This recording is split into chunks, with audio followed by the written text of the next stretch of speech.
Gloire au Seigneur. Shalom, shalom à tous. Le Père est merveilleux, lui qui a une fois de plus permis que nous puissions nous rassembler. Il est écrit, heureux le peuple qui connaît le son de la trompette et marchera à la clarté de ta face. Plusieurs avaient peut-être écouté le son de la trompette par rapport à cette réunion, et l'Éternel nous a fait grâce d'être présents. Alors, aujourd'hui, nous allons partager sur la seconde circoncision. C'est déjà le 3e jour aujourd'hui, ou plutôt la 3e séance. À la première séance, nous avions parlé de l'aspect de la circoncision qui était lié à la maturité. La deuxième séance, nous avions parlé du moyen que Dieu a utilisé pour la circoncision. Nous avions dit que l'Éternel a utilisé, il a demandé à Josué de prendre des couteaux de pierre, de faire des couteaux de pierre pour circoncire les enfants d'Israël. Nous avions dit que ces couteaux de pierre représentaient l'homme ou la création. C'est-à-dire que Dieu peut utiliser la créature pour nous conduire à expérimenter la circoncision. Alors aujourd'hui, dans cette même perspective, parlons toujours de la seconde circoncision. Nous allons plus toucher le but de la circoncision. Nous allons donc prendre notre passage de base dans le livre de Josué. Nous allons lire Josué chapitre 5, du premier verset jusqu'au verset 7. La Bible dit, « Lorsque tous les rois des Amoréens à l'occident du Jourdain et tous les rois de Cananéens près de la mer apprirent que l'Éternel avait mis à sec les eaux du Jourdain devant les enfants d'Israël jusqu'à ce que nous puissions passer, ils perdirent courage et furent consternés à l'aspect des enfants d'Israël. En ce temps-là, l'Éternel dit à Josué, « Fais-toi des couteaux de pierre et circoncis de nouveau les enfants d'Israël une seconde fois. » Josué fit des couteaux de pierre et il circoncit les enfants d'Israël sur la colline d'Aralot. Voici la raison pour laquelle Josué les circoncit. Tout le peuple sorti d'Égypte, les mâles, tous les hommes de guerre, étaient morts dans le désert, pendant la route, après leur sortie d'Égypte. Tout ce peuple sorti d'Égypte était circoncis, mais tout le peuple né dans le désert pendant la route, après la sortie d'Égypte, n'avait point été circoncis. Car les enfants d'Israël avaient marché 40 ans dans le désert jusqu'à la destruction de toutes les nations des hommes de guerre qui étaient sortis d'Égypte et qui n'avaient point écouté la voix de l'Éternel. L'Éternel leur jura de ne pas leur faire voir le pays qu'il avait juré à leur père de nous donner, pays où coule le lait et le miel. Verset 7. Ce sont les enfants qu'il établit à leur place, et Josué les circoncis, car ils étaient incirconcis parce qu'on ne les avait point circoncis pendant la route. Amen. Alors, j'écoute un son. S'il y a quelqu'un qui a laissé son micro ouvert, le souhait serait de fermer pour nous aider. Oui, bien-aimés, le premier jour, nous avons mis l'accent sur la volonté de Dieu et le temps de Dieu. Nous avions dit ceci, que lorsque le roi des Amoréens apprirent que Dieu avait mis à sec les eaux du Jourdain, c'est-à-dire le miracle qui venait d'opérer au milieu des enfants d'Israël, ils perdirent courage. Ils étaient tous paralysés moralement. Alors, pour les enfants d'Israël, c'était le moment d'attaquer. Mais Dieu dit, ce n'était pas le moment. Il dit, ce n'est pas le moment d'attaquer, mais c'est le moment de s'attaquer. Ce n'est pas le moment de chercher à détruire l'ennemi extérieur, mais c'est le moment de détruire l'ennemi intérieur. Pourquoi Dieu voulait que les enfants d'Israël expérimentent la seconde circoncision? Nous allons comprendre cela peut-être plus tard. Vous allez voir que après le chapitre 5 du livre de Josué, c'est le chapitre 6. Et le chapitre 6 commence par l'invasion ou le siège et la prise de Jéricho. Donc, ils étaient sur le point de faire leur entrée dans la terre promise. Mais rentrer dans la terre promise étant incirconcis, bien aimé, pour Dieu, ce n'était pas bon. Il fallait que ces gens arrivent dans la terre promise étant circoncis. Parce que la terre promise, c'est la terre de ceux qui sont circoncis et non de ceux qui sont incirconcis. Qu'est-ce que nous voulons dire? Un jour, Jésus avait été visité par un homme qu'on appelait Nicodème. Et Nicodème, c'était un pharisien. Étant donné que tous les pharisiens pensaient que Jésus-Christ ne pouvait être maître ou professeur de la loi, alors qu'il reconnaissait quand même en lui la profondeur de l'enseignement et les miracles qu'il voyait. Alors cet homme, vu son rang, il était obligé de venir voir Jésus la nuit. Il dit à Jésus, Maître, nous savons que tu es de Dieu, car personne ne peut faire ce que tu fais s'il ne vient de Dieu. Mais j'aime la réponse de Jésus. Vous trouverez ça dans Jean chapitre 3. La réponse de Jésus, c'est à partir du verset 3. Donc, nous lirons Jean 3 du verset 3 au verset 5. Jésus lui répondit, en vérité, je te le dis, si un homme ne naît d'eau, il ne peut voir le royaume de Dieu. Nicodème lui dit, comment un homme peut-il naître quand il est vieux? Peut-il rentrer dans le sein de sa mère et naître? Verset 5. Jésus lui répondit, en vérité, je te le dis, si un homme ne naît d'eau et d'esprit, il ne peut entrer dans le royaume de Dieu. Gloire à Dieu. Nous voyons ici, dans la réponse de Jésus, la manifestation de la première et de la seconde circoncision. La fois passée, nous avions dit que la première circoncision avait été faite en Égypte. Les premiers circoncis ont reçu leur circoncision pendant qu'ils étaient encore en Égypte. Et cette circoncision leur a permis de quitter l'Égypte pour commencer leur marche dans le désert et arriver dans la terre promise. Mais pour entrer dans la terre promise, il fallait que ceux-ci expérimentent une autre circoncision. On dit que c'est des gens qui sont nés dans le désert, en effet, qui n'étaient pas circoncis, mais doctrinalement, nous comprenons que c'est la seconde circoncision qui nous fait rentrer dans la terre promise. Et nous avions dit ceci. La première circoncision, c'est un peu comme le baptême d'eau. C'est cette circoncision-là qui permet à l'homme simplement de voir le royaume. Les enfants d'Israël, nombreux, ont vu le royaume de loin, mais ils ne sont pas entrés. Mais c'est lorsque on expérimente la seconde circoncision qu'on peut avoir accès dans le royaume. La fois passée, nous avions dit que pour nous, le Seigneur Jésus a inauguré par le baptême en sa chair, par la crucifixion, par le déchirement de sa chair, il a inauguré pour nous l'entrée dans le tabernacle vivant. Et il nous a montré comment avoir part dans le lieu très saint. Donc, si le premier baptême ou la première circoncision nous déconnecte du monde, la deuxième circoncision nous déconnecte, bien aimé, de la puissance de la chair, afin que nous entrions dans le Saint des Saints et que nous participions à la gloire de Dieu. Aujourd'hui, beaucoup de versets bibliques sont devenus comme des slogans. Et lorsque nous regardons la vie des apôtres, des gens qui ont marché avant nous avec Dieu, on a comme l'impression que Dieu a changé. Le problème, c'est que Dieu n'a pas changé. C'est nous qui avons changé. Dieu ne change pas. Hébreux 13 dit qu'il est le même hier, aujourd'hui et éternellement. Mais pourquoi nous ne voyons pas les mêmes choses? Simplement parce que nous ne faisons pas ce que ces hommes-là ont fait. Nous n'avons pas la même vision qu'eux et nous n'avons pas aussi les mêmes valeurs que ces gens avaient. Les enfants d'Israël sont sortis de l'Égypte et ils marchaient. Et ce qui attire mon attention ici, vous allez constater qu'à 2 reprises, le mot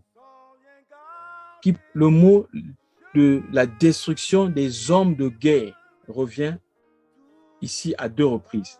Au verset 4, et ça revient aussi au verset 6. On dit que nous sommes, quand les enfants d'Israël sont sortis de l'Égypte, jusqu'à la destruction de tous les hommes de guerre. C'est au verset 4. Et au verset 6, Josué reprend la même chose. Jusqu'à la destruction de tous les hommes de guerre avant d'entrer à Canaan. Bien-aimés, j'aimerais rappeler ici que pour entrer à Canaan, ces gens devaient bien aimer croiser les habitants de Jéricho. Ils devaient bien aimer vaincre, bien aimer ceux qui habitaient Jéricho. Or, Jéricho, la Bible dit que c'était une ville qui était fermée et barricadée. Au point où, bien aimé, pour avoir accès dans cette ville, ce n'était pas facile. Mais Dieu a permis que tous les hommes de guerre soient détruits de peur que les enfants d'Israël puissent s'enorgueillir et penser que s'ils ont pu avoir la victoire, c'est à cause de la puissance charnelle ou la puissance de leur propre puissance, de leur propre force. Alors Dieu, pour montrer que cela ne vient pas d'eux, il était obligé de détruire tous les hommes de guerre. Voilà souvent la façon dont Dieu souvent fait les choses dans notre vie. Dieu intervient généralement dans notre vie lorsque nous n'avons plus d'appui, lorsque nous arrivons à un niveau où nous ne savons plus quoi faire, lorsque nous avons encore des options, bien aimés dans le Seigneur, Dieu va quelquefois nous regarder. Souvenez-vous de la femme qui avait la perte de sang. La Bible dit qu'il y avait une femme qui avait la perte de sang et qui souffrait pendant 12 ans. La Bible dit, elle avait dépensé tout ce qu'elle avait comme argent auprès des médecins, mais ne trouvait aucun soulagement. Son cas ne faisait que s'empirer. Et elle a connu la perte de sang pendant 12 ans. La Bible dit jusqu'à ce qu'elle dépense tout ce qu'elle avait. Quelquefois, Dieu veut intervenir. Mais comme nos yeux sont tournés vers la créature, comme Dieu ne veut pas donner sa gloire à un homme, la situation reste intacte. Nous ne trouvons pas de solution. Parce qu'il est écrit dans Jérémie chapitre 17, je pense, le verset 5, « Maudit soit l'homme qui se confie dans l'homme, qui prend la chair pour appui et qui se détourne de l'Éternel. Mais béni soit l'homme qui se confie à l'Éternel, qui s'appuie sur l'Éternel. Il est comme un arbre planté près des courants d'eau. » Cette femme qui avait la perte de sang, elle avait dépensé tout son argent parce qu'elle croyait que la solution pouvait venir de l'homme. Frère, il y a certaines situations que l'argent ne peut pas régler. Voilà pourquoi la Bible dit, si quelqu'un parmi vous est dans la souffrance, qu'il prie. Quelqu'un parmi vous est malade, qu'il appelle les anciens afin que ceux-ci prient pour lui. Nous devons apprendre à dépendre totalement de Dieu. Si nous sommes encore forts, nous avons encore des capacités, nous avons encore des appuis, des poteaux, des gens auprès de qui, bien aimés, nous pouvons nous tourner, des gens auprès de qui nous pouvons regarder. Quelquefois, la solution ne viendra pas. Dieu peut intervenir, mais Dieu ne veut pas donner sa gloire à un homme ou donner sa gloire à une créature. Donc, il fallait la destruction de tous les hommes de guerre. Parce que, bien aimé, lorsque Dieu agit, il aime que l'homme sache que c'est lui qui a fait. Souvenez-vous, il y a encore une histoire dans la Bible, il y a un homme qu'on appelait Gédéon. Cet homme Gédéon, alors que Dieu se révèle à lui, je crois que c'est dans Juge chapitre 6 et 7, lorsque Dieu se révèle à lui, Dieu l'appelle Gédéon, il dit, l'Éternel l'appela Gédéon disant, vaillant héros, l'Éternel est avec toi. Lisons un peu ça, c'est très important. Juge, on va revenir sur Josué, mais lisons un peu cette histoire de Gédéon. Regardez. Dans Juge chapitre 7. Dans Juge chapitre 7. Dans Juge chapitre 6, pardon. Dans Juge chapitre 6, au verset 11. L'Éternel apparaît à Gédéon. Je vais lire du verset 11 jusqu'au verset 14. Puis vint l'ange de l'Éternel et il s'assit sur le térébinthe d'Ophra qui appartenait à Joas de la famille d'Abézer. Gédéon, son fils, battait du froment au pressoir pour le mettre à l'abri de Madian. L'ange de l'Éternel lui apparut et lui dit, « L'Éternel est avec toi, vaillant héros. Gédéon lui dit, « Ah, mon Seigneur, si l'Éternel est avec nous, pourquoi toutes ces choses nous arrivent? Nous sont-elles arrivées? Et où sont ces prodiges que nos pères nous ont racontés quand ils disent l'Éternel ne nous a-t-il pas fait monter hors de l'Égypte? Maintenant l'Éternel nous abandonne et il nous livre entre les mains des Madians. » L'Éternel se tourna vers lui et lui dit, « Va avec la force que tu as et délivre Israël de la main de Madian. N'est-ce pas moi qui t'envoie? » Écoutez, je continue au verset 15. Gédéon lui dit, « Ah, mon Seigneur, avec quoi délivrerai-je Israël? Voici, ma famille est la plus pauvre en Manassé, et je suis le plus petit de la maison de mon père. » L'Éternel lui dit, « Mais je serai avec toi, tu battras Madian comme un seul homme. » Bien-aimé dans le Seigneur, revenons un peu ici. La Bible dit, quand l'Éternel appelle Gédéon, il dit, « Vaillant héros », si c'était arrêté là, Gédéon avait toutes les raisons pour douter. Mais il dit, « Vaillant héros, l'Éternel est avec toi. L'Éternel est avec toi, vaillant héros. Parce que l'Éternel est avec toi, tu es un vaillant héros. » Et qu'est-ce qui s'est passé à l'Éternel? Lorsque Gédéon a écouté cela, Gédéon a dit, « Ah, mon Seigneur, si l'Éternel est avec nous, pourquoi toutes ces choses nous arrivent-elles? » Vous savez, il y a un évangile, je ne sais d'où ça vient, qui enseigne que si tu es ton Christ, en tout cas, tu ne vas plus connaître les problèmes. Bien-aimé dans le Seigneur, le fait de donner sa vie, dans la vie en Jésus-Christ ou au Seigneur Jésus-Christ ne signifie pas que nous n'allons plus connaître des problèmes. Non. Même lorsque Jésus était dans la barque avec les disciples, la tempête s'éleva. Ils ont réveillé le Seigneur et le Seigneur menaça la tempête. Ça veut dire quoi? Même quand nous avons Jésus-Christ dans notre barque, dans notre vie, les problèmes viendront. Mais le problème est que, ou encore plutôt, même si les problèmes arrivent, nous savons que l'Éternel prend soin de nous et ces problèmes-là sont venus en retard parce que la solution était déjà là avant. La tempête s'éleva, c'est vrai, mais Jésus était déjà là avant dans la barque. Donc, ce n'est pas parce que les problèmes, la présence de problèmes, ce n'est pas parce qu'il y a des problèmes que nous allons dire que l'Éternel nous a abandonnés ou Dieu n'est pas avec nous. Non. Même avec Jésus, les problèmes peuvent arriver. Mais nous savons une chose, nous avons déjà la solution. Alors Gédéon commence à se plaindre. Il dit, pourquoi toutes ces choses nous arrivent? Où sont les prodiges que nos pères nous ont racontés? Certainement, on avait parlé à Gédéon et à ces gens. Leurs pères leur parlaient souvent certainement des choses que Dieu faisait ou les choses que Dieu avait fait avec eux, bien-aimés, lors de la sortie de l'Égypte. Comment par un battant, Moïse avait libéré le peuple puissant de la main de Pharaon. Où sont ces miracles? L'Éternel se tourna vers lui et lui dit, « Va avec la force que je t'ai donnée, que tu as. Délivre le peuple. » Mais Gédéon va dire, « Avec quoi délivrerai-je? » Pourquoi? Parce que Gédéon pensait que ce qui donnait la force à Moïse ou aux enfants d'Israël, c'était le bâton de Moïse.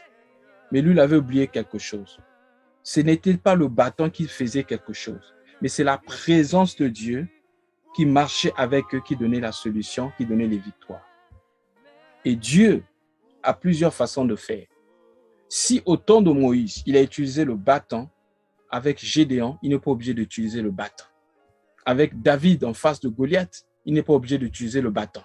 Voilà pourquoi David a dit à Goliath, « Tu viens vers moi avec le javelot, la lance et l'épée, et moi je te combattrai au nom de l'Éternel. » Si avec Moïse, il a utilisé le bâton, avec David contre Goliath, Dieu va utiliser une pierre pour le vaincre. Le plus important, ce n'est pas le moyen, c'est-à-dire avec quoi délivrerai-je Israël, mais avec qui? C'est là le problème. Notre assurance, c'est la présence de Dieu.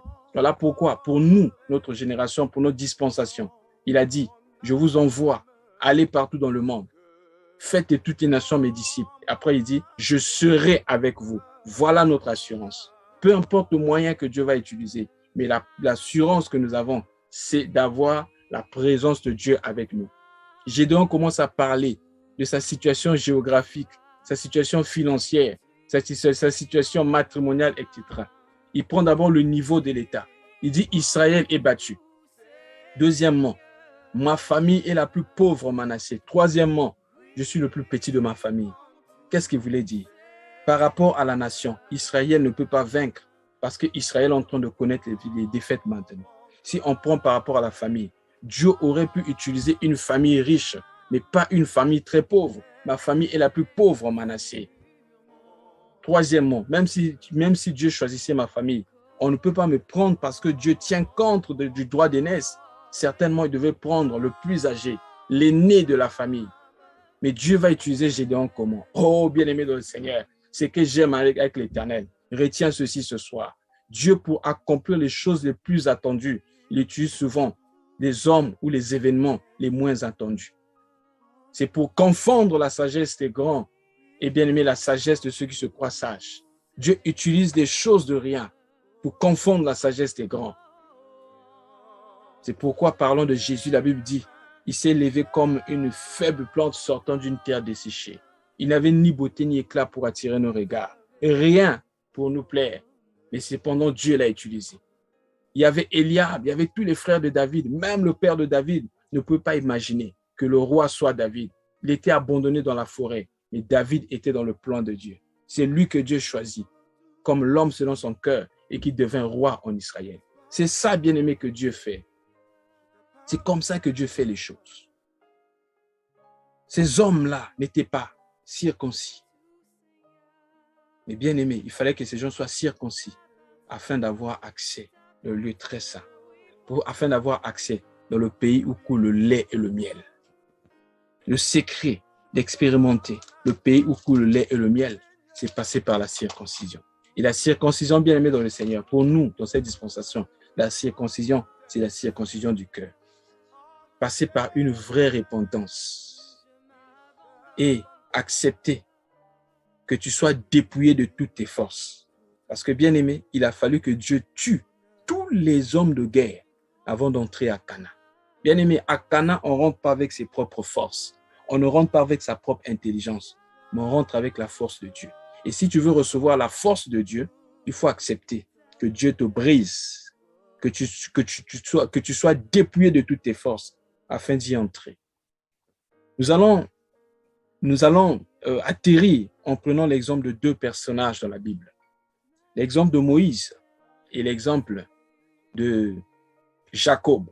Nous allons certainement continuer prochainement. Mais j'aimerais seulement introduire ça. L'importance du brisement. L'importance du dépouillement. Parlons de Moïse. Lorsque nous lisons dans le livre des Actes des Apôtres, dans Actes chapitre 7, lorsque Étienne parlait de Moïse, il dit que Moïse, c'était un homme qui était puissant en parole et en acte. Il avait étudié, grandi selon la sagesse égyptienne. Je vais retrouver rapidement le passage, Actes chapitre 7, le verset 22.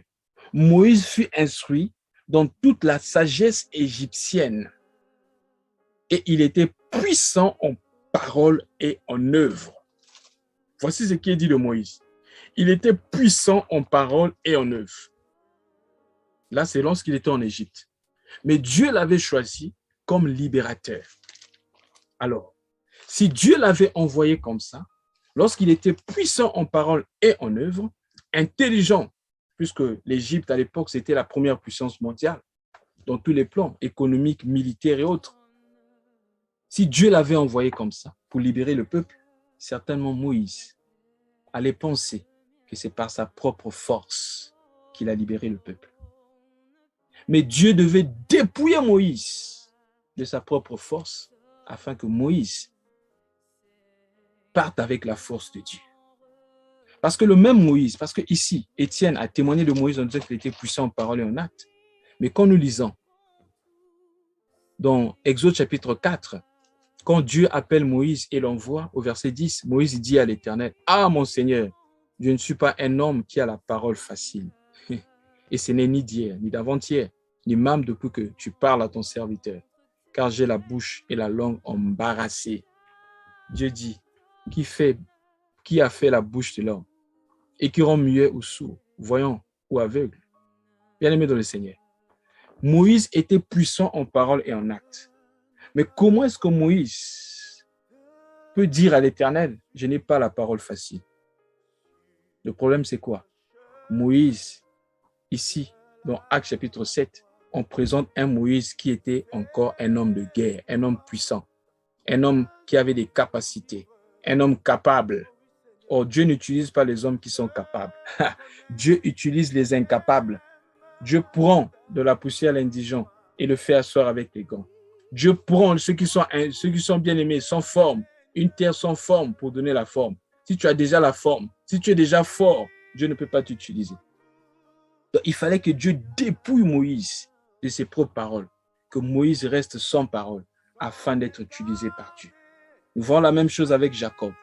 Jacob fuyait tout le temps la face de Dieu. Il fuyait tellement qu'il était voleur, il a volé la bénédiction de son frère. Il est parti, il a escroqué Laban. Il avait appris à fuir. Mais lorsqu'il a croisé Dieu à Péniel, bien-aimé, Dieu a brisé, bien-aimé, sa hanche. Et Jacob a dit, là j'ai vu Dieu et mon âme a été conservée. Bien-aimé dans le Seigneur, c'est comme ça que Jacob a été brisé. Et lorsqu'on parle de Jacob dans le livre des Hébreux, on présente Jacob comme celui qui adora l'Éternel en s'appuyant sur le bâton. Pourquoi? Parce que Dieu voulait d'abord le briser.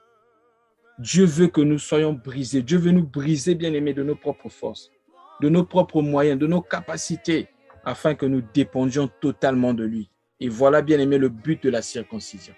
La deuxième circoncision, le dépouillement de la chair, c'est pour que Dieu nous conduise à dépendre totalement de lui. Si nous dépendons totalement de Dieu, c'est là que nous entrons dans la vraie bénédiction. Mais si nous ne dépendons pas de Dieu, bien-aimés dans le Seigneur, nous allons connaître des échecs. Parce que Dieu ne partage pas sa gloire avec un homme. Alors, par rapport à Gédéon, quand Dieu l'appela, ils étaient au nombre de 32 000. Et finalement, Dieu va dire, non, ce peuple est trop nombreux. Si vous partez vaincre, étant 32 000, vous risquerez de tirer la gloire de ces victoires. Cela, c'est dans Juge chapitre 7, je vais rapidement lire verset 2. L'Éternel dit à Gédéon, le peuple que tu as avec toi est trop nombreux pour que je livre Madian entre ses mains. Il pourrait en tirer la gloire contre moi et dire, c'est ma main qui m'a délivré. Alors il demande à Gédéon de publier aux oreilles du peuple que celui qui est craintif n'aille pas à la bataille. La Bible dit ce jour-là, il y a eu 22 000 qui sont partis. Ils sont restés au nombre de 10 000. Dieu va dire, ils sont encore nombreux. Descends vers l'eau. Celui qui va se mettre à genoux pour boire, ceux qui vont se mettre à genoux, tu les mettras de côté. Et finalement, ceux qui ont été sélectionnés ils ont été au nombre de 300. Remarquez bien, de 32 000, ils sont restés 300 personnes. Et c'est avec ces 300 personnes que Dieu a livré la bataille et a fait remporter les enfants d'Israël des grandes batailles.